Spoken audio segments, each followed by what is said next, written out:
السلام علیکم ورحمۃ اللہ وبرکاتہ۔ میرے اس اسلامی چینل کے تمام ناظرین کو خوش آمدید و مرحبا کہتا ہوں۔ آج ہم انشاءاللہ عز و جل حدیث پڑھیں گے روز جمعہ عید اہل اسلام۔ حضرت ابو ہریرہ رضی اللہ تعالی عنہ سے روایت ہے، سیدنا رسول اللہ صلی اللہ علیہ وآلہ وسلم نے جمعے کے دن ارشاد فرمایا، یہ حدیث سماعت فرمائیں۔ معاشر المسلمین ان هذا یوم جعلہ اللہ لکم عیدا فاغتسلوا وعلیکم بالسواک۔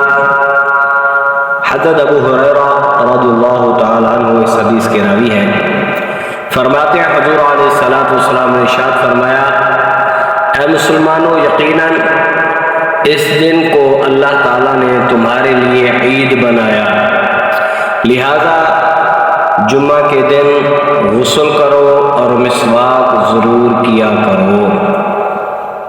اس حدیث سے معلوم یہ ہوتا ہے کہ جمعہ کا دن جو ہے یہ بھی مسلمانوں کے لیے عید کا دن ہوتا ہے۔ روز جمعہ دنوں کا سردار اور اہل اسلام کی عید ہے، اس لیے غسل مسواک کی تاکید فرمائی گئی، اور دیگر احادیث مبارکہ میں بہترین لباس پہننے، خوشبو وغیرہ لگانے یا تیل لگانے کا بھی حکم ہے، لہذا خاص اہتمام کے ساتھ نماز جمعہ ادا کرنی چاہیے۔